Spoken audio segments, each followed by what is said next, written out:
executive session before this meeting. Mostly it was about personnel. Collective bargaining. Collective bargaining. Let's start with a moment of silence.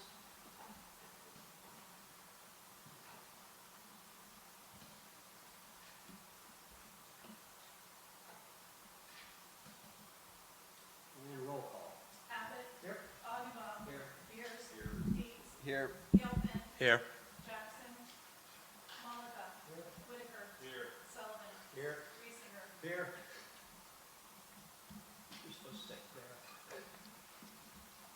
Announcements. Dumpster day.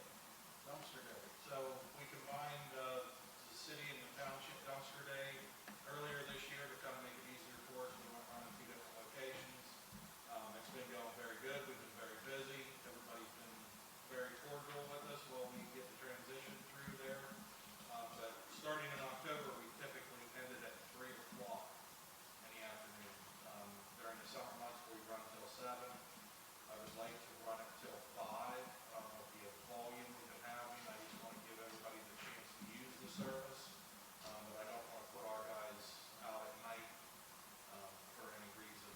It's, a little dark in the morning when we start, but I don't want to go till 7 at night. And then if we get bad weather also, but that's all right. I'd like to advertise up till 5 o'clock. Or weather pending. If it's terrible out, we'll close at 3.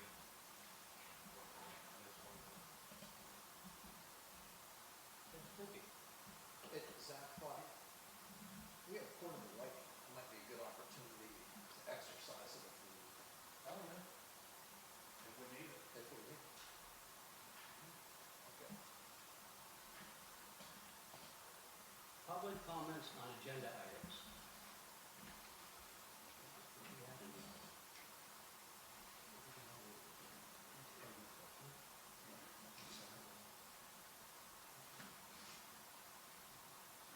Mr. Lombardo, do you have anything you want to comment about the agenda? No, what I tried to say was I was waiting for the presentation, and if we can't talk during that, Okay. so I have no comments. Correspondence. Homecoming?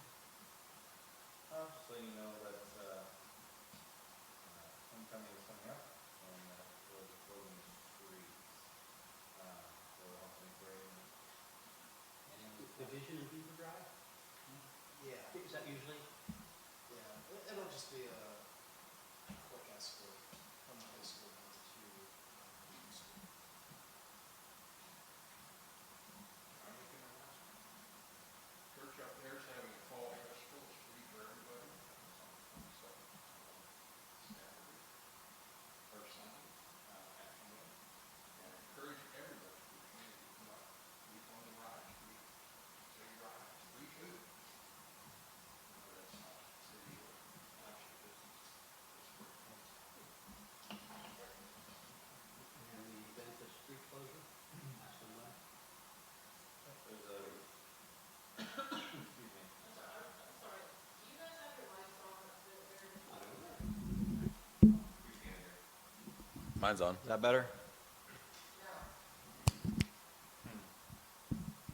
Move to the front.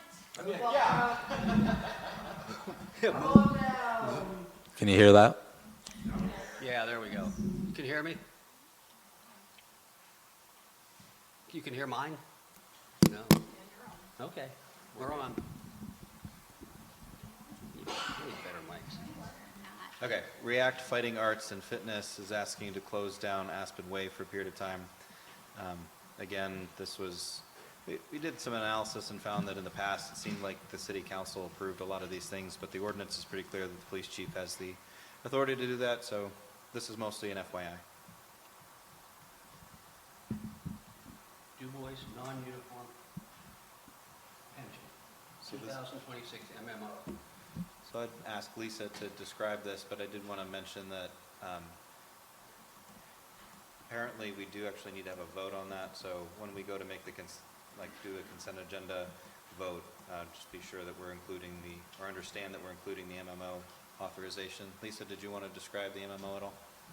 The MMO is the minimum municipal obligation that you contribute to the pension plan that, in order to keep it funded.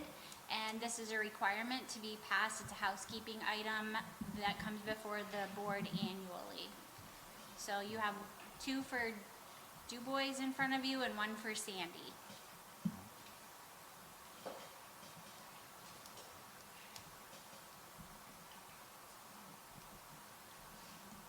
Do you want more details?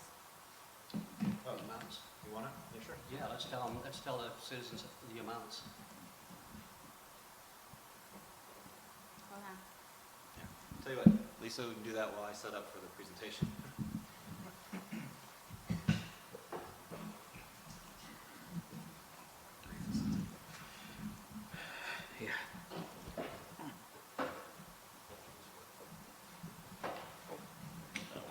The Dubois non-uniform pension contribution is $968,737.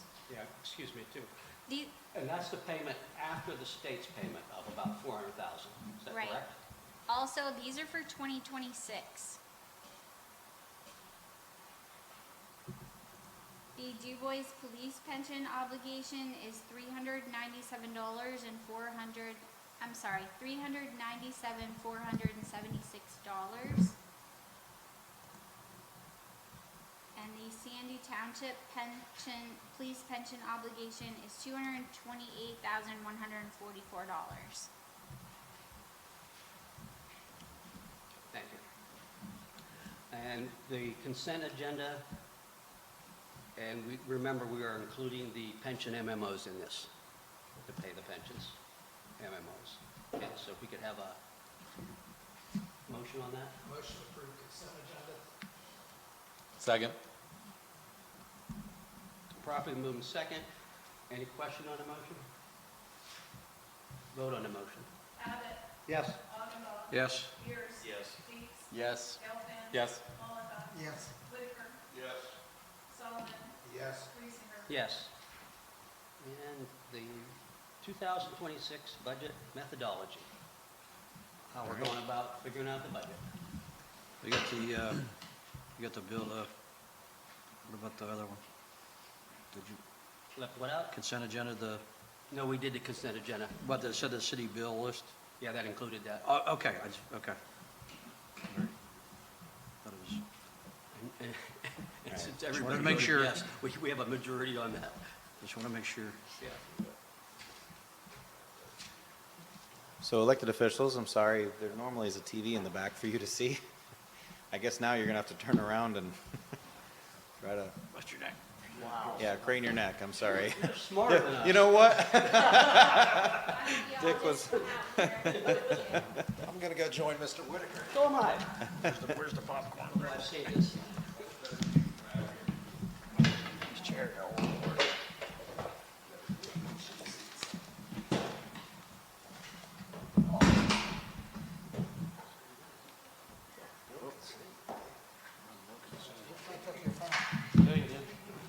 I just got that yesterday, it's still all messed up.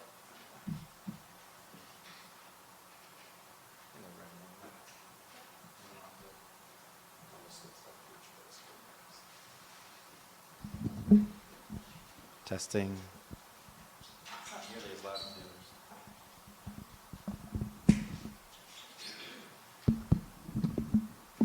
Testing, oh, that's way better.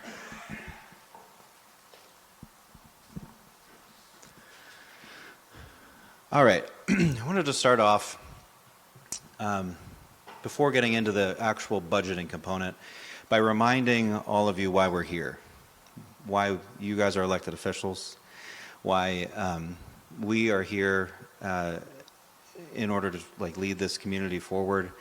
And it's really because you are called to love your neighbors. And that's why you're on this board, I presume. I can tell you that that's definitely why Lisa and I do what we do. Sometimes it's tough love, but we're ultimately here to serve the community and love its people. And that, I believe, is a sacred calling. In other words, you are caretakers of a precious inheritance and you are tasked with the really weighty responsibility of carefully reforming and stewarding that inheritance. Its people, the budget, the employees, history, and the vision towards a new vision of human flourishing for the combined community.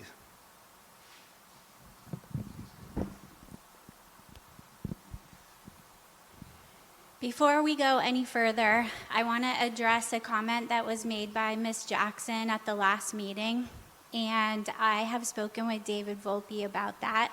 I have spoken with him about what my part was, and I have apologized to him, and I want to publicly apologize to him right now.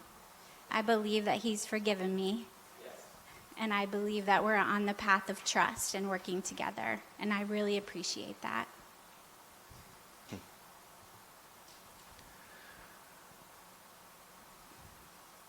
It'll come up. Okay. I want to share with you a yogi-ism. Yogi Berra worked, if he would have worked for government, he would probably tell you, if you don't know where you're going, you'll end up somewhere else. And in government, that somewhere else is over budget. So here's my story. When I took over as county commissioner I was elected in 2015, and in that year, you may remember that the Wolf administration held up the budget like 9 months. And so when I came in, we were running very low on cash. You have all these mandated services from the state, and we were looking at where we can cut, how to adjust the budget, how to build the budget for that matter. And I came from manufacturing, so to me, I don't know, I was thinking of it mostly in terms of outputs and what can you cut temporarily, and I don't know. I came into this government and found a fiscal director who told me, well, when it comes to budgeting, we should just cut the jail costs and the sheriff and stuff, and give the assessment office anything they want, because they're the ones that bring in the profit. And that rubbed me so wrong, even coming from manufacturing. I was thinking, that's not how we try to establish what is most profitable by the amount of money that they bring in when you're a government service, right? I mean, that would be akin to coming in saying we should give the Treasury Office everything you want in the city but cut the police department because they don't actually provide profit. They don't do anything, right? So it was so asinine to me, and it kind of set me on a path of this has got to be done a better way. There has to be a better way. And so for the last 10 years, honestly, it's been kind of one of my weird passions to study government performance, budgeting, profit motive, et cetera. And so some of the stuff that you're about to hear kind of came out of that passion. And Lisa picked up kind of where I left off on performance and has picked up on what's called priority-based budgeting. We'll get into the difference between the two in a minute, but I'll let her tell her story. I was not that finance director that said assessment should have everything. So when Ben came to me with this harebrained idea about performance-based budgeting, I did a lot of research and spoke at length with our auditors about what this could mean for the county that we were working in and just how we would do business. And so then the ICMA group had a certification program on priority-based budgeting, and I jumped in, and now we're using an element of that in all of the communities because it's so important, and we're going to tell you a little bit about it today. So the purpose of this presentation is primarily to introduce you to the concept of priority-based budgeting, which we're going to be at least doing an inspired version of in the new city of Dubois, and also give you a little bit of a progress update on where we're at on setting that budget. We hope that when you leave, you will walk away with an understanding of what we mean by priority-inspired based budgeting, and also a pretty clear roadmap as the steps that need to be taken between now and January 6th. Priority-based budgeting is going to inspire you to redefine how we do budgeting and give us a holistic approach rather than being siloed into departments, which is what we're used to doing. You're probably familiar with traditional budgeting. It often focuses on inputs rather than the outcomes. It's siloed by department. It doesn't always notice the priorities and give the value to the citizens. It is the way we've always done it mentality in local government, but there's a real disconnect. from spending money versus actually solving problems. I wanted to give you a graphic. Terry made this for me based on where we are at today with our revenues and expenses, and you can see the budgeted revenues of the city versus where we are trending. You can see the budgeted expenditures compared to where we're trending, and the same for Sandy. The general fund right now is spending more than we're gonna move. Spending more than we have coming in, and so therefore we're using our reserves. And actually Sandy Township is as well. That makes sense because your priority this year has been a lot of building projects, and the consolidation, those items are not cheap. But what I want to show you is, or tell you just brief, is both communities are spending out of their general fund, meaning whatever money goes out the door goes out of the general fund, and the other funds transfer in what is needed for their portion. And we're going to change that in the banking. That's upcoming. I'm going to talk to you about that in a minute. But one of the reasons that I think it's important is because we don't always get an actual clear picture of what's happening in the general fund. So that's why I threw this in there. All right, so the way that you have budgeted is, as Lisa mentioned, kind of the way it's always been. And we believe that budgets should indicate what the community values. And incremental budgeting, which is what almost every government does, and it's what you've historically done, just takes those historical line items and moves them up and down a little bit. And that doesn't really make you stop and reflect, is this something that the community values the most? It's really just a function of inertia. It may indicate what the community did value, or maybe what the state legislature valued. And so the other day, I was actually giving a talk on a similar topic at a huge county. And one of the commissioners stopped me and said, wait a minute, of course the budget reflects the priority.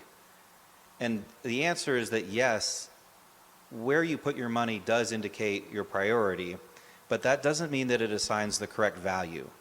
And so what we're trying to do, I guess, is reevaluate everything and say, is this really the best use of your money, right? I've come to think of local government almost like a holding company.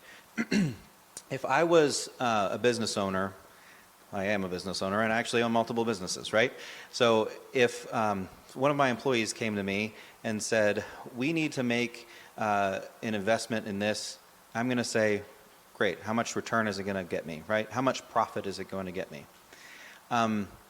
And I would base my decision to invest the money based on the amount of profit. That's not the case in local government. In local government, it's like you've got all these disparate departments that are almost like separate little business units. Sometimes they interact, but for the most part, they're coming to the governing board and saying, we need more resources, and you have no way to compare department to department. You know, if we need a bulldozer or 2 police vehicles, but you only have money for one of those departments, what do you do? Serious question. Like, I don't know how you would decide right now, right? And so that's why, I start thinking of local government almost like this holding company of disparate organizations within the mothership. And the value of priority-based budgeting for you should be that you can then make an informed decision and say, well, I mean, it's tough to say, but we actually do value, I don't know, this department's outputs more than this department's outputs, or we value them equally, and therefore we're willing to go to the taxpayer and say, you need to raise taxes in order to pay for both of these. Does that make sense? Okay. So because of this problem of how do we deal with profit, there have been a bunch of different models that have come out throughout the years, such as activity-based budgeting. Activity-based budgeting tries to measure those units that the local government is trying to output. You've got participatory budgeting, which is a real train wreck at times. So that's where the community comes in and kind of votes, and then it becomes forget a budget that's put together by like 1, 2, 3, or even 10 people, a 10-member board. It becomes, potentially hundreds of people trying to weigh in on what the priorities are. Zero-based budgeting was a huge thing like 20 years ago. People that were real fiscal watchdogs would say, we ought to start with zero and you have to justify your department budget completely every year. And generally, we're not going to recommend doing any of those. But there is two things that I want to learn from. One is program-related budgeting, and the other is performance. Program-related budgeting basically says you have this program. Let's say it is under codes, enforcement related to sidewalks or something like that. Okay, there's our program. The question is, how much does it cost? And rather than having a traditional line item budget that says, you're going to spend $100 on legal fees and $100 on office supplies and $100 on, messaging and $100 on printing things, this says, you know what, it's going to be $400. That's how much we're going to spend. I don't care how you spend it, as long as you produce an output, and the output is whatever, a half mile of new sidewalks, right? So you focus on what does the program put out, and we don't really care what you spend the money on to get there. So I think there's something to learn in program-related budgeting. Performance-related budgeting basically takes the cost of an output, or rather the total cost of the program, and divides it by the units that it outputs. And so then again, you can kind of make a comparison. Should I be putting my money and time and resources into, knocking down blighted houses or on sidewalk code compliance issues? Then you're actually able to say, well, if I spend X number of dollars, X number of hours of this person's time, I'll actually know what I'm getting out of it. It'll be my options are 3 raised blighted houses, or it's 20 tiles of concrete replaced, right? So that's where I want to learn from performance-based budgeting so that we can get to a place of actually being able to measure these things. So priority-based budgeting is kind of introduced as think of it almost like program or performance-related budgeting that is prioritized. It doesn't do away with these other types of budgets. We still have to create a line item budget. We also still have to build a capital budget in order to account for those things that cost more than $5,000. I still want to think about things in terms of programs. And the result of all of that is we have to think about cash flow. Do we have enough cash to actually pay at the right time for the things we're going to serve? But what could kind of govern those is the priority-based budget. So is it just a fad? I don't know if that's yours or mine. Yours. Okay. So priority-based budgeting started about 20 years ago in Boulder, Colorado. And out in the western side, it really kind of took off. Again, trying to answer this question of, are we putting our resources where we're going to have the best impact?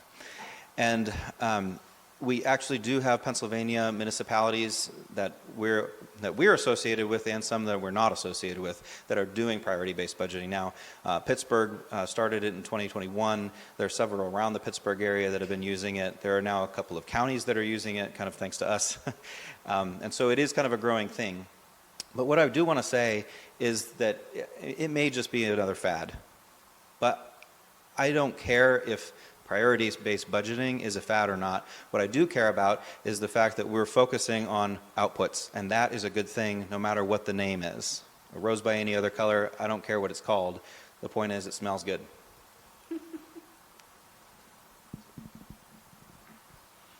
At its core, priority-based budgeting is ensuring that the costs are strategically aligned and measured so that you can make very informed choices. And like Ben said, fat or not, that's worthwhile, whatever we call it.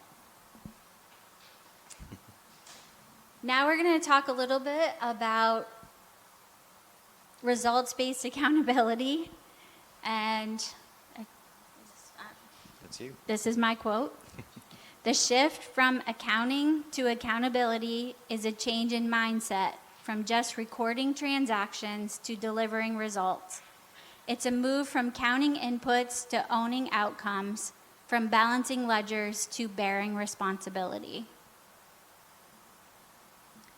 Mark Friedman said, "It's not about how hard we work, it's about whether anyone is better off because we did the work."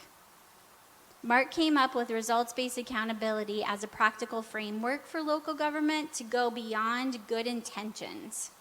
I mean, every one of you sitting here, I know you all have good intentions about what you want for the community, but this will help us to demonstrate real measurable progress for the community.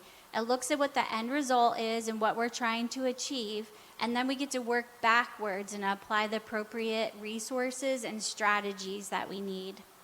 This will move us from talking about those programs to actually talking about the results and the result that you want and how it impacts the community. If I ask you right now, how are we doing? What would you say?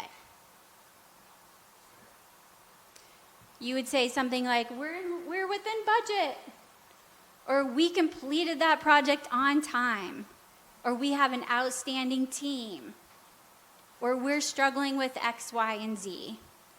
Every day, our team is approving invoices, reviewing financials, putting forth initiatives, and moving the needle towards sound financial decisions. But we are not asking the question, is anyone better off, and are things actually getting better? So when we ask that question, we're going to move into 5 deeper questions. How are we doing? We're going to use this to develop meaningful, improvable performance measures that we can communicate. What's the story behind the curve? What's been happening? What's the historical content? What are the contributing and restricting factors, and getting to the root cause? And we don't want to do that prematurely, go into decision mode. We want to keep moving through the questions. So who are our partners? Who else are we playing in the sandbox with? And in this community, there's a lot of other agencies involved in the work that you all are doing. And then we want to say what's working. And we look at best practices and strategies in other local governments. I always like to bring up Kane Borough. I don't know if any of you have been there, but they've done a lot of initiatives. They have a lot of private investment. They're adding interesting and fun things to their community so that they can bring people in. And people are going to Kane Borough. Have you guys been there? It's a little hike. And then we're going to talk about and use that information to create the plan. So I have a hour-long strategic action planning class, which we're not going to go over tonight. I'm just going to give a really, really condensed version, but this is a picture of, obviously, me in 2016 when I became a commissioner. And this is a picture that the newspaper took saying, oh my goodness, look at this, someone that's actually doing some planning.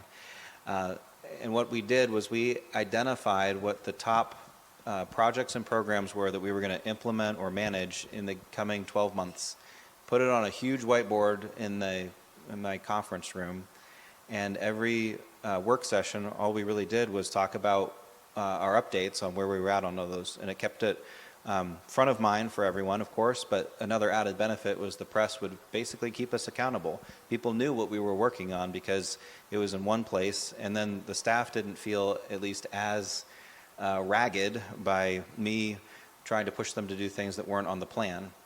So it was really a multi-way kind of accountability structure, and we're essentially going to get that through the SWOT analysis and strategic plan that Amy Kessler and Brad Lashinsky are currently working on for the community that was passed in the last meeting.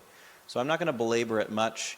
What I do want to do is briefly define what I mean by strategy. And it really comes down to generalship. So it's interesting that strategy as a word was not really used independent of statecraft or military action until a matter of decades ago.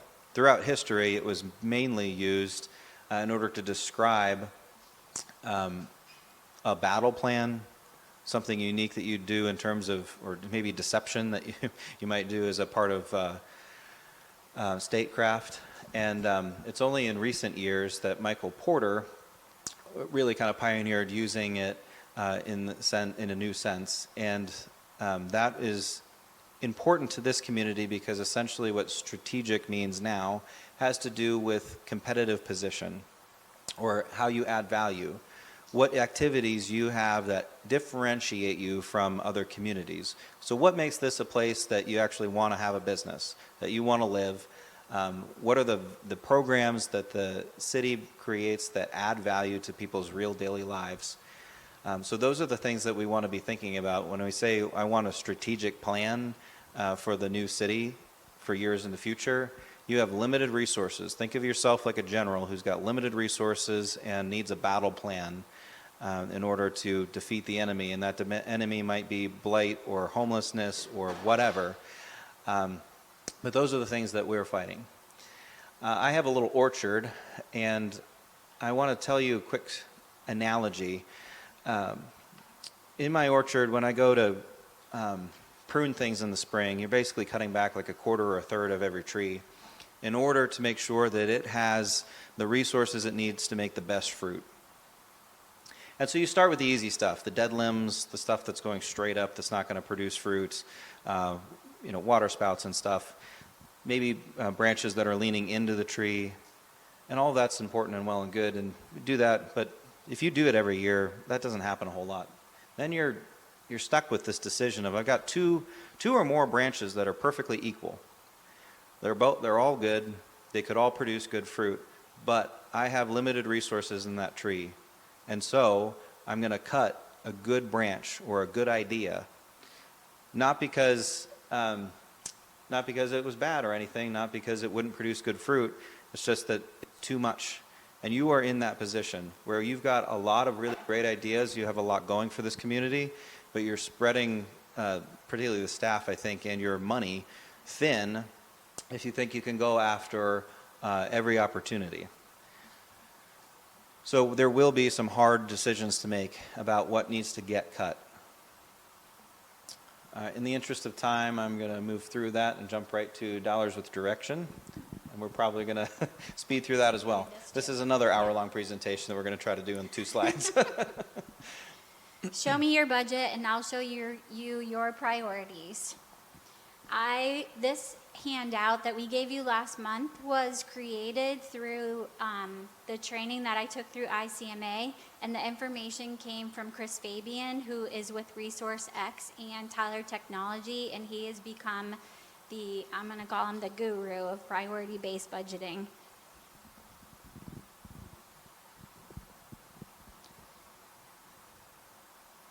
So we're just going to talk a little bit about the framework, and I will keep it brief. So when we're talking about priority-based budgeting, we want to make sure we clarify what we're doing, what the programs and services that we want. We want to align them with the spending decisions and the strategic goals and community values, and then those trade-offs that Ben talked about, we have to think about those, and all making ourselves very transparent, thoughtful, and collaborative with all the other stakeholders in the community and the community in general, because everything we do impacts them. And then we really want to shift from being reactive to proactive and very purpose-driven in our planning.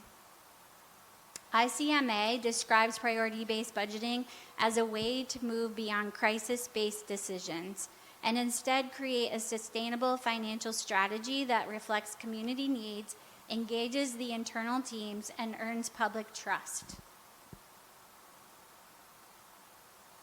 You want to talk about this one? Well, there's basically 6 steps to priority-based budgeting. The first is identifying the community's needs. And by the way, the handout that you have that we gave out last time and we can make publicly available goes into far more detail. We're just giving you kind of the high-level overview so that you know what we're doing with the staff. So we're identifying what the community really needs and defining the programs, and that is going to look like interviews where we go in to meet with every department head and ask essentially where they put their time and what are those outputs that they produce. Then we're going to be able to evaluate and score those programs, and that's kind of where the elected officials are going to come kind of back into play. Is once we have a complete list of all the programs and or missing programs that you might want to prioritize, we can score those or cost them in order to see what's most important and what needs new resources. I have literally, by the way, when doing a similar talk brought up your codes department as an example, because I hear a lot of you talk about blight and code compliance issues and that kind of thing. And we have one, well now two, but at the time it was like one guy. You're asking, like you're saying these are the most strategic things to me. We need to take care of blight and these code issues, et cetera, and you're putting it all on one poor guy, right? So that might be an area where you say, you know what, these things are such a priority. We need another position in there, or whatever. So that's the stage where we need you to help us evaluate and score for your community what is most important, so that we can then, number 4, align those resources to the priorities. Obviously, as we go, we're going to be trying to find ways to do things more efficiently and effectively, and then actually implement, once we build that budget and go to implement it in the new year, we would see communicating it to the public a lot more than just the spreadsheet that gets uploaded into the financial accounting system. This would be something that you need to be visiting on like a monthly basis to make sure that the implementation is actually happening. Do you want to go into detail or just? No, Yeah. I don't think we have time. We need to get to their budget. All right, here's the steps. It's in your handout. Okay, so good news, we're not just starting the budget. We have already done some of this work in talking with department heads and spending time, aligning the projects and priorities that we know today. And one of those things that we really had to work on was banking for the new city. So we put out an RFP back in August. We had them due on the 5th. And these are the 7 responses that we had. And now we're working on scoring those according to a matrix that we put together from the RFP priorities. The one thing that's going to change a little bit about the new city banking is earlier I mentioned that we're using the general fund as our disbursement account. And in the new city, we're going to actually have a disbursement account where each fund will pay their fair share of every invoice, every payroll, all the payroll taxes. Every item that comes through will get scrutinized according to what fund it belongs in. General fund, water fund, sewer fund, liquid fuels, CDBG, special programming, etc. And that money, based on a report that will come out of our admin system, will help us make that transfer that will flow up into the disbursement account, and everything will be paid out of there. And that is multi-reasons, but number 1, local government is fraud happens, and it has happened in your communities where somebody's found a check or something, and then they write checks from your account number with fraudulent checks. And this will help us contain that to one fund, one bank account. So to describe how this works, all money in these, all money comes in on the left side of these bank accounts and then leaves on the right. So you can see that going out to accounts payable, the only thing leaving is from the disbursement account, as Lisa mentioned. The other thing I wanted to highlight was that within this model, we're also being very intentional about funding your debt through segregating it in a sinking fund, as well as preparing for the future by putting money into your capital improvement fund. And so as general tax millage comes in, you're taking a portion and putting it towards those buckets.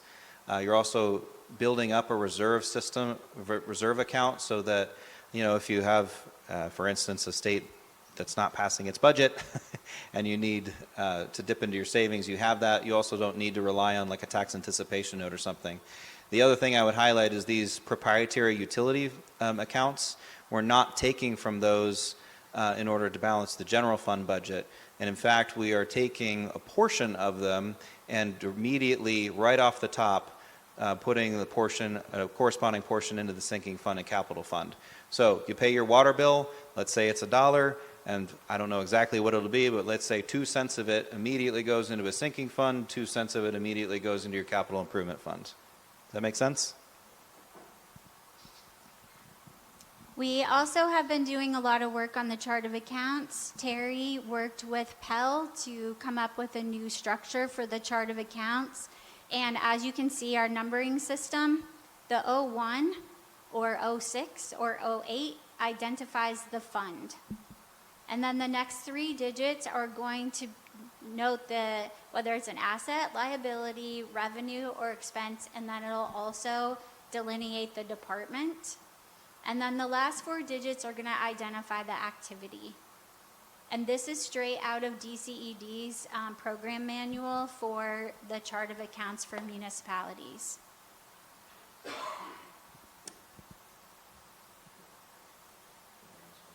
Yeah, no, that's good, thanks. The next thing that we're doing, I just spoke briefly about it, is we're doing cost allocation plan of all of the wages. So we are taking, for example, the manager wages will get spread across all 3 funds based on what we believe time spent will be. And the same will go for the assistant manager, for the director of public works, the fiscal administrator, and so forth. And then we have also broken apart public works and based on what they do, whether their priority is water, sewer, or streets. We won't be transferring from water, sewer, and garbage to go, like I mentioned earlier, to go into the general fund. It will only flow up into the disbursement account as we pay people and pay bills. Do you have any questions on that? The allocation stuff? No? Okay. All right, I'm going to talk briefly about where we're at on the revenue projections. Well, I can't tell you the exact tax rate because I don't know what all your expenses are going to be. What we have done over the last couple of weeks is build the model so that when I get a final, we're going to spend X number of dollars and we need to raise X number of dollars from general tax millage, it will be able to reverse engineer exactly down to a decimal point what tax millage you need in order to make that happen. One of the somewhat annoying things about third class city code is that you're actually pretty limited in the things that you can, the different types of millage that you can have. For the most part, they really push you towards towards general millage. Whereas you can even see in the township's bill, you have, for instance, the fire tax in a township bill, which you can't have in a city. But what you can do is kind of delineate some of the subcategories within those general purpose funds. And so this is an example of something that I would love to produce for you at the end, where you can look at the 2026 tax bill for the new city, and it won't look quite like this because you won't have fire and so forth. But you'll be able to see if I pay $1 in tax, what proportion am I paying towards certain things like general purpose, how much of that is going towards fire, how much of that is going towards police, and so forth. So the process by which we blended the 2 real estate taxes from the community was a little complicated, which is why it took so long. And it really comes down to I had to get the total assessed values of all of everything in the communities in order to build the model. I'm going to explain that a little bit more. We also had to estimate what the assumption of return is. So for every tax bill that goes out, there's a percentage of them that are not going to get returned, at least not in the first year, so they'll go to delinquent. And so I could tell you, I'll take your total assessed value, divide it by 1,000, multiply it by your tax rate, and that should theoretically be the amount of money you'd get if everyone paid their taxes. But we know that's not the case. So we looked back on the history of both Sandy and the city in order to see how well people paid their taxes. In the city, it's like about 92%, and about in the township, it's closer to like 95%. And so we can't just average the two because the total assessed value of the township is so much greater than the city. And I'm going to go into more detail, but I will tell you that I landed on a 94.5% assumption of return on taxes. Let's see, we've already talked about enterprise funds and such. EIT and LST are actually really easy because you don't have the ability to change them because you're an optional charter community, not a home rule community. If you want to change stuff like that in the future, you should consider doing another referendum and consider making the community home rule so that you can actually tinker with things like that and not rely almost solely on state and federal assets and property tax. So, but either way, it makes it really easy to calculate because we're just taking the two communities and adding them together. There's nothing else that has to happen there. All right, your total assessed value of the entire community. So the city of Dubois has a relatively high amount of non-taxable properties. So these are city-owned properties. These are the university, the hospitals, etc. You can see that there's a total assessed value, grand total of about 150 million. In the township, non-taxable is about 10% of the overall value. So you can see it's cut off, but we're in the 267 range. So this is important because the blue is not taxable and it's relatively high in the city and it's not in the township. So that's going to favor the city's taxes in this model. The other thing is you can see the township is twice the total assessed value of the city. And so if they were perfectly even, if it was whatever, 200 million and 200 million, then the taxes would not be any different from 2015 to 2016. In 2016, it is going, I'm sorry, I'm a decade off. 2026. In 2026, the Sandy Township community has lower tax rates and they do not have equal assessed values, and that means that Sandy Township's taxes are going to necessarily go up. I know that's not a surprise to anyone because it was well known as part of the study that was done like 5 years ago, but I don't think anyone really understood exactly how that was going to shake up, particularly since I don't think anyone ran the numbers since, well, that's not quite fair. I think that there was a task force that kind of put some rough numbers together, but there was nothing really formalized. And so I wanted to run that in order to give you just an estimate right now. So here's what I've done. Your general government millage at the city is 10. At the township, it's 6.5. Then you have the library and recreation tax for the city at 1.75. That means your grand total is 11.75 right now. On the township side, your library tax is $0.25 and your fire is 1.5. And snuck kind of in your general government, you have highway and equipment and a building improvement for a grand total of 9.12 mils. You multiply that by the total assessed value and you get that number. Compared to this year's actual revenue to date as of the end of July, they were pretty on par. So I ran that back a couple years just to make sure that it was correct. And so now that I have a base and I understand where the taxes, what kind of revenue I can expect to raise from millage from the township and the city, I projected out for the new city. So 2025 numbers, if I was to blend the two communities to raise the same amount of money, well, give or take $3,000. So in order to raise the same amount of money, I would have to have a general government tax of 7.67. If I was going to blend the library and recreation, you'd add those two together. You don't have any bond debt. The fire tax would be about almost exactly 1. And then, like a quarter for highway and a third of a mil for building. Again, in the new city, you can't have these, so those will go away, and then it'll have to get thrown into a new general government. So this is our proposal, our initial model. I shouldn't call it a proposal. It's a model that can be tinkered with. So generally speaking, I'm recommending that the rate would be in the ballpark of 10 mil, library at 0.42, split off recreation from where it is right now because it's not really supposed to be combined like that.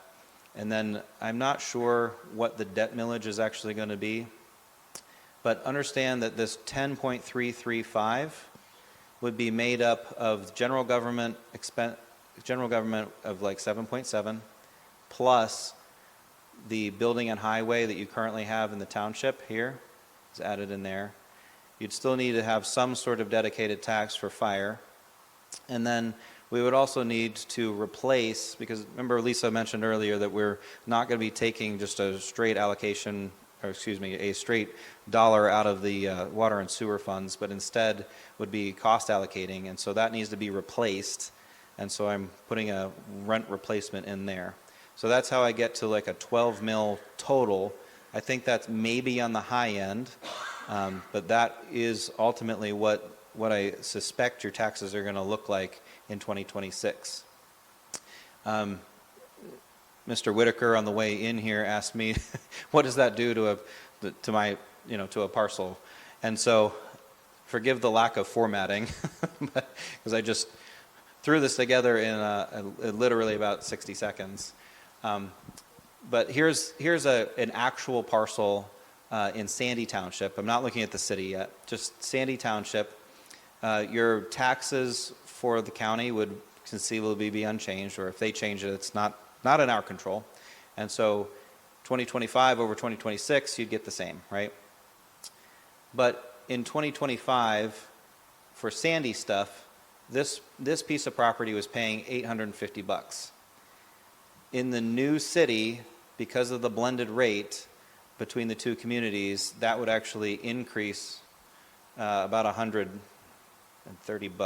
Sorry. So as you can see, that is a 30-some% increase, which could be hard to swallow. Nevertheless, there is nothing we can do about it. The two communities are in fact combining, right? And as a consequence, you have to have the same uniform tax rate. There will not be a Sandy Township or a current city of Dubois, so they will be combined and have to be blended. And if we're not going to do that, then we have to look at cutting things in order to bring things down. Overall, Sandy would then increase something like in the ballpark of 30%. And in that model, the cities would basically stay the same. All right, where do we go from here? This is a timeline of how we get from today, how we get from today to the budget is actually approved. We have already applied, as we mentioned before, for the EIN. We have the appraisal of the properties for the two communities in the works, and that kicks off in about a month, in a few weeks. So they'll be doing an appraisal, and that's going to give us the numbers that we need to put into the financial system, as well as to get good insurance quotes. In the course of the coming weeks, we'll need to be working with the department heads in order to have them fill out forms and give us information about what programs they have to offer. And then we'll be putting that all together into a preliminary budget, which would be presented at the October 15th meeting. Then we'd have a little bit of time to amend that, get public reaction, etc., get direction from the board in order to amend that, and so that those amendments would be done in a work session on the 10th, and then ultimately authorization to release the budget would be something we would ask for you to vote on November 19th. The draft budget would then be released. Any last little tweaks would be made just before Thanksgiving, and the thing would be launched. That kicks off a 20-day plus inspection period where the public would be able to have access to that final version, and you can change it, but not very much after that period. So once it's launched, that's pretty much it. So the release of the budget on November 26th or so would be kind of it. When you guys come back at the joint board meeting on December 17th would be the day that we would anticipate you vote to pass it as the joint board. There's a little bit of a legal question as to whether the joint board has the authority or not to pass the budget for the new year, but there's also very clear language in the law that you have to pass the budget in the current year. So what we're recommending is you do both. So the joint board, according to the joint consolidation agreement, has the authority to do it, But we would also like to suggest that at the reorganizational meeting, the new board would essentially affirm that. And so that would happen on the first Monday. But of course, the budget would actually have to go into effect on the 1st. If we don't do that, then you would have a couple of weeks where the government would shut down completely because we don't have an authorized budget in any way. So that's our proposal. Down here, by the way, there's some other things that are going on that's less, I don't say less public, but less interesting to the public. Lisa and team have really been doing a lot to rebuild the general ledger, consolidate the chart of accounts, identify the necessary funds, recalculate the tax and fee revenues, build that cost allocation plan, and build a capital improvement plan. That will all have to be done before we actually launch a budget. So we've got a few more weeks to get that stuff tidied up, but not a lot of time. Once that's done and we can focus on writing fiscal policies, we're going to shift our attention to that. And so we'll be writing fiscal policies and may need actually some support on that. We're going to be standardizing what kind of financial reporting we would expect to see in the new city, as well as convert the existing accounting systems into the new one, along with starting the bank accounts, which happens here. And then, of course, train staff on how to use the system. So that's the less interesting. Oh, sorry. And then the two huge things, so the staff are still working on the 2024 audits for the two communities. And all along this time, we need to be renegotiating agreements. The most significant ones, of course, being collective bargaining agreements. But really, since the existing organizations are going away, we have to really look at every single agreement. And that is a very, very time-consuming process. Hopefully it will be just tedious and not really hard, but it is definitely going to be tedious and time-consuming. So there's a lot going on for the next few months. Any questions? Did you want to add anything to that? No, you covered it.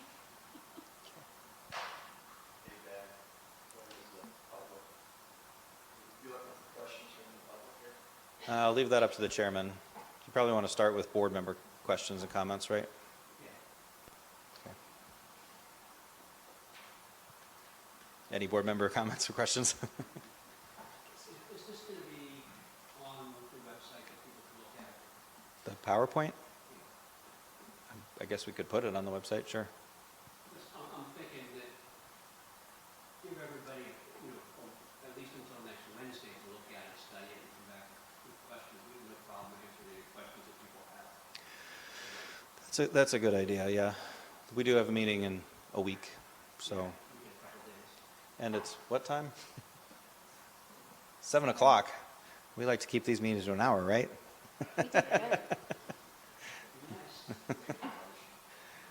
All right, we'll send that out then.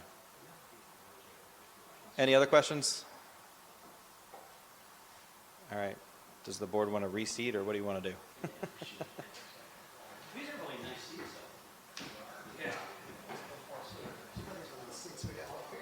Oh, you missed your case.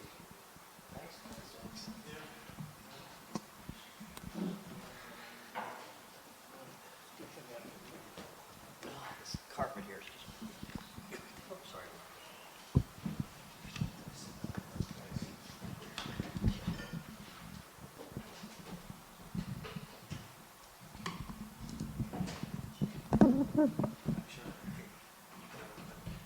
So that's a lot to digest.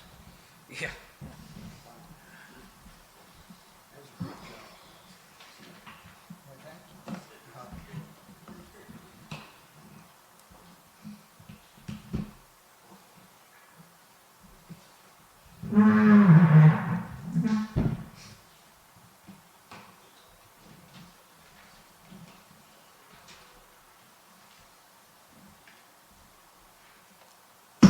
Sorry.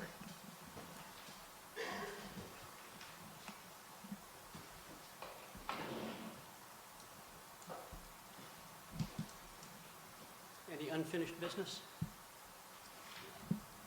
New business for the joint board?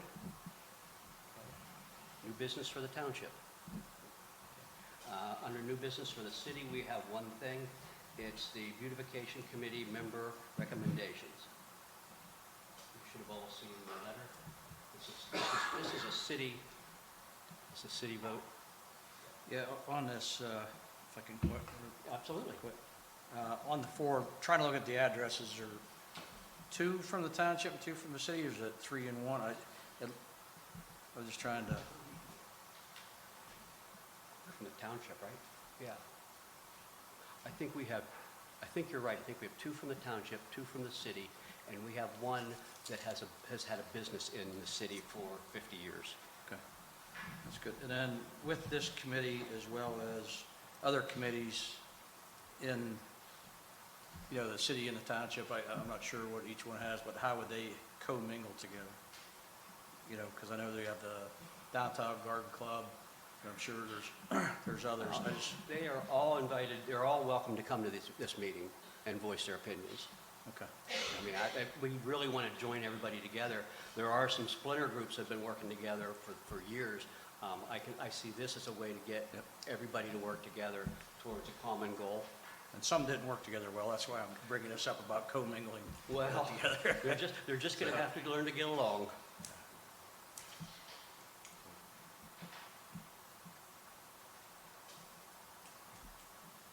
Do we need a motion on that? We make a motion on that?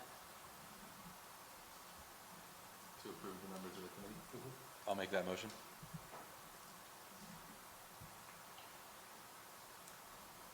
What's that? I didn't hear you. Elliot made a motion. Elliot, okay. Second? Properly moved and second. Any questions on the motion? Vote on the motion. Augenbaum, Yes. Deeds, Yes. Gelfen, Yes. Reesinger. Yes. Public comments.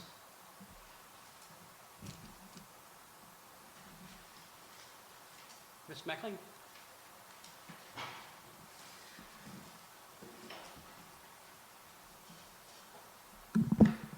Debbie Meckling. First of all, I'd like to thank Lisa and Ben for their presentation and the breakdown on the budget strategies. It was very interesting and very well done. I did have a question. I noticed on your tax exempt part of it, you had it broken down into dollars. And I wondered, do you have the percentages of the tax exempt for the city and for the township? I do, I can get it for you in, yeah, it's basically 21% and 10%, but I can give you a very exact percentage in just a second. I was just curious. Oh, goodness. The hospital, the school. Right, all right. in the city. Churches, yeah, that's pretty minimal. Okay. I also had another comment. In the August 26th edition of the Courier Express, there was an article that makes me wonder how the process will work. And I quote, "Reynoldsville Council appointed Zach Lawhead as the new code enforcement officer on an interim basis. Applications will continue to be taken until a full-time candidate is found. Zach will start as soon as possible at $25 an hour with a work week of no more than 15 to 20 hours as necessary." End of quote. I appreciate the positive impact that Zach is having as the zoning officer. The grass is being kept after, garbage is disappearing from properties. Things are definitely looking better as you drive through the community. Your effort is definitely making a better impression, Zach, as visitors travel through the area, and I appreciate that effort. With the upcoming consolidation of our communities, how will this arrangement impact Zach's workload? I am also aware that we now have an assistant zoning officer to share the workload, but I am hoping to hear how this arrangement will work with Reynoldsville. Thank you. Want me to answer that?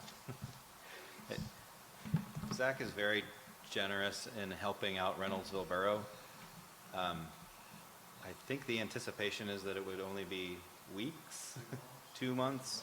Yeah, it should not extend into the new city, the new year. Thank you. There's your percentages, by the way. The city of Dubois is 21.03%. Sandy Township is 10.01%. In the new city, it'll be just shy of 14%. David Volpe? Hi, everyone. I wanted to take this time to correct the information that was shared by a council member at the last meeting. My name is David Volpe, current city controller for the city of Dubois. I routinely inquire about any payments that are unclear on an invoice, and I will have a conversation with either the finance director or one of the city managers for clarification. At the last council meeting, only 2 out of 6 invoices that I questioned were brought up. One being the invoice for our mayor to attend a mayor conference. The real reason why I questioned that one was due to the fact that on the original invoice, the mayor's spouse was included, and I did not feel it was appropriate for us taxpayers to pay for any extra expenses incurred by a guest that was not employed by the city. It was not, as previously stated by council, withholding payments due to neglect or personal reasons for past or present invoices. The next error in communication to the city taxpayers was the matter concerning the summer help, and more in particular, myself wanting to know why my son is not making more per hour. My real question was, would it be more cost effective for our city employees to administer the summer help payroll and miscellaneous expenses rather than outsourcing this task? The taxpayers paid the contracting company upwards of $20 per hour for an employee earning $15 an hour.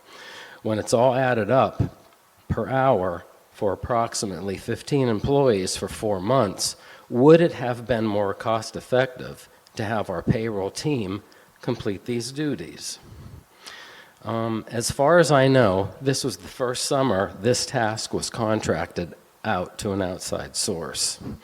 As an aside, my son and I were extremely happy that he was employed by the city for the summer, earning $15 an hour. It taught him a valuable lesson in hard work, and he was able to save most of his earnings for college expenses. I've been doing my job as directed by the former and current city managers. Also, most of you should know, signing payroll checks and/or bonuses for city employees has not been part of my duties. Therefore, any payroll questions should be directed to our finance department, past and present. All employees receive their paychecks electronically, so allegations made that I am approving or have approved paychecks and/or bonuses have been false or misinformed.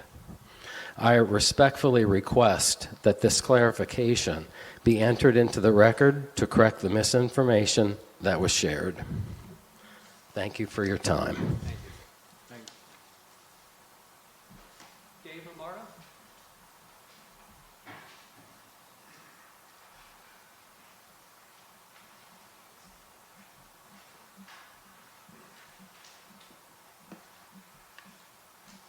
Yeah, Dave Lombardo, Treasure Lake, Dubois. Basically, I'm just going to comment on the presentation and stuff. I didn't know if we were going to have a question or answer.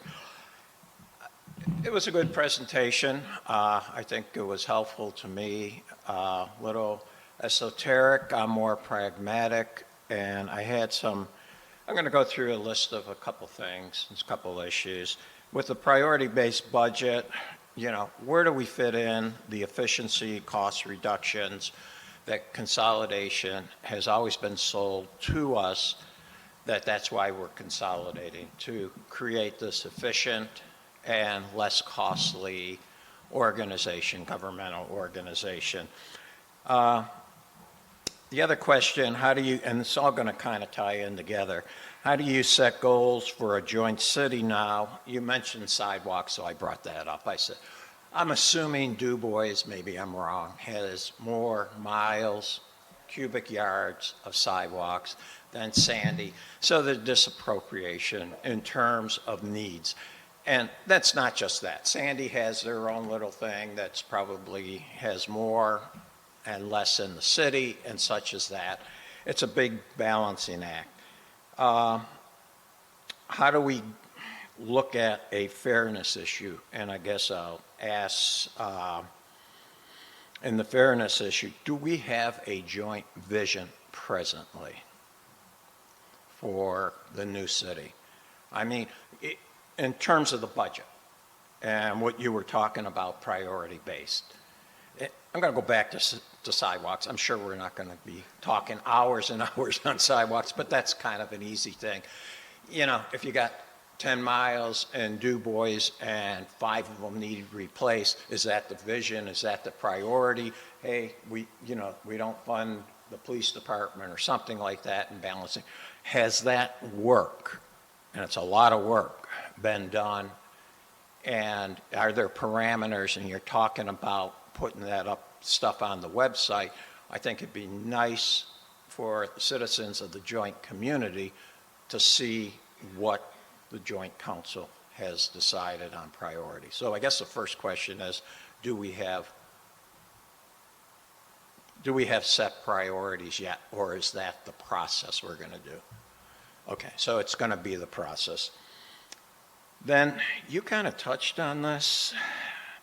There's a variety of different folks running. I think there's 12 candidates for 7 positions, and several are not incumbents. So come January 6th, and I asked this at the last meeting, and so the budget has to be done this fiscal year by law. We're going to do that.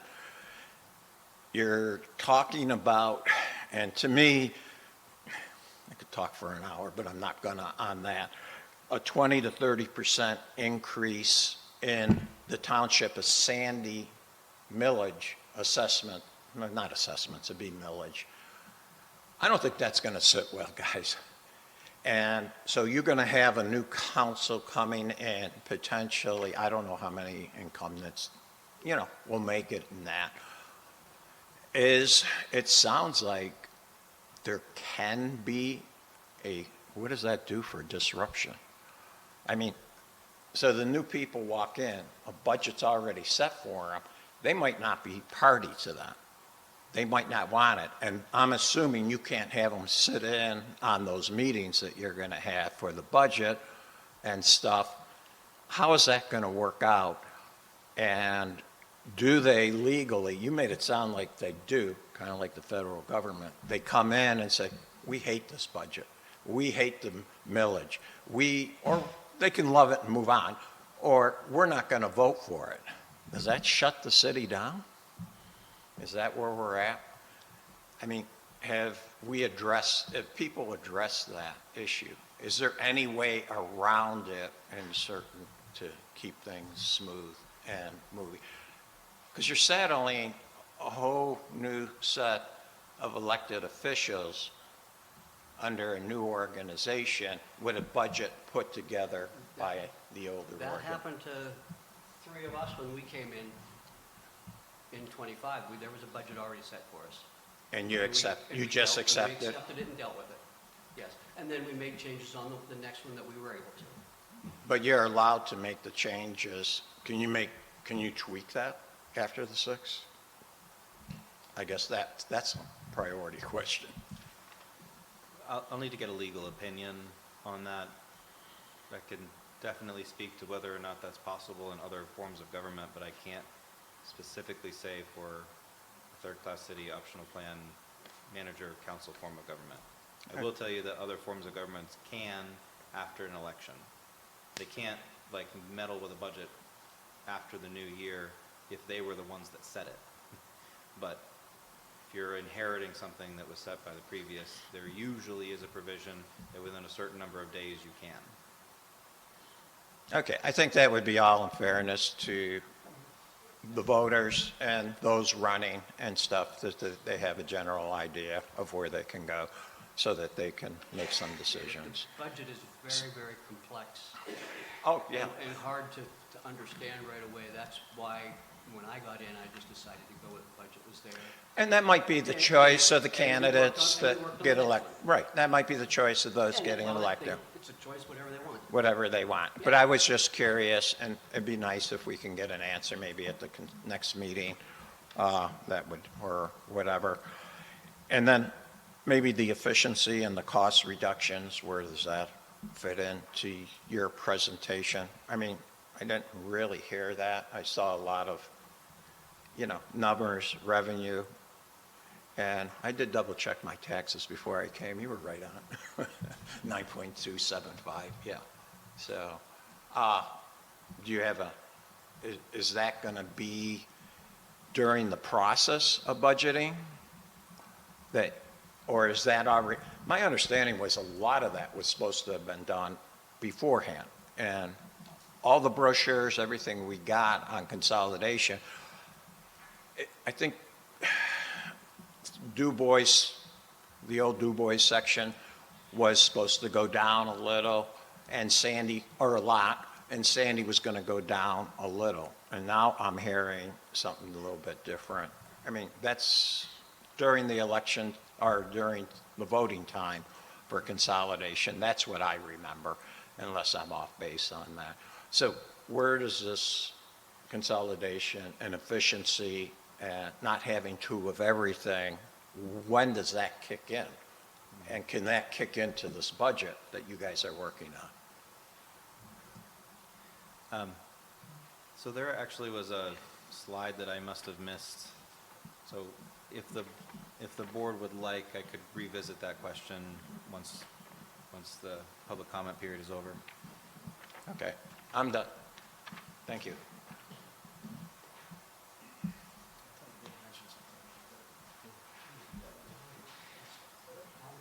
Why don't you do your comments while I pull it up real quick?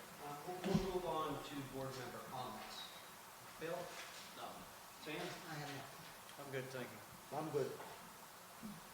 All good here, thank you. I'm good. I just wanted to thank Ben and Lisa for the presentation, but I'm good other than that. I wanted to remind everybody that there's a preliminary trial for the indicted city manager on the 14th in Johnstown, and I think the more citizens that show up, I think the better. Okay, I'm driving down, I have two spots in my vehicle that somebody can drive with us, okay? What was the date of the Yeah, it's the 11th. Oh, I'm sorry, it's the 11th. Well, I got something else on. It's the 11th. We're leaving at 7:30, so if anybody wants to go. About the mayor conference, most of the wives of the mayors were there. Most of the wives of the mayors were there. We elected not to have my wife go. I am also going to a conference in Erie in October. We have 2 free spots, and so far I'm the only one going, okay? I'm willing to spend my time doing that for the city. Okay. You didn't get much time. I'll make it brief. In short, I wasn't here.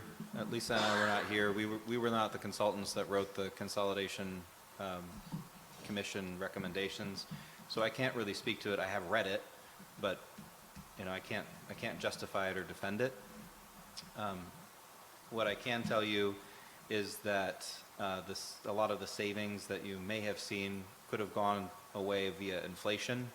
We saw record inflation since the last time the study really looked at it. There's been radical healthcare increases. Pension obligation went through the roof.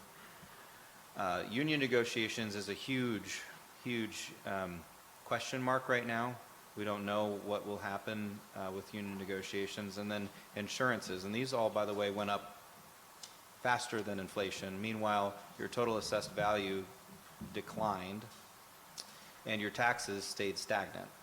And so if you're going to take a 2020 model and say, well, we were promised lower taxes, that doesn't factor in the rising costs of all the things that happened since then. And that, but all of those factors are, by the way, why we don't have firm expense numbers. And one thing I did want to mention is that I know there's a push that people want to know exactly what their taxes are going to be next year.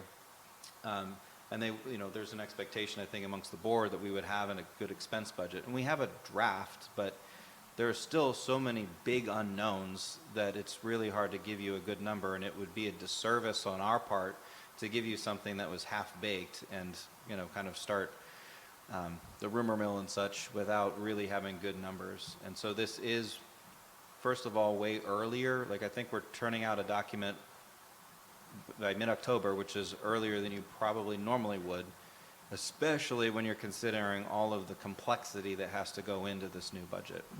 So I know we apologize that we're not there yet. We don't have a firm number like the consolidation agreement said there would be by today. But at the same time, we want to give you a good budget rather than one that's on time from an arbitrary date perspective. What we are going to hit for sure are the legally required dates in order to get you a budget that's compliant and has the 20-day review and proper procedure for voting on it. So in short, I'm not here to justify whether or not consolidation was or was not a good idea, whether it will or will not save money in the short term. Personally, I believe that it will in the long term, and that it fundamentally is a good idea. But I don't know if the taxpayer is going to feel that most immediately. Lisa, did you want to add to that? Okay. I'm good.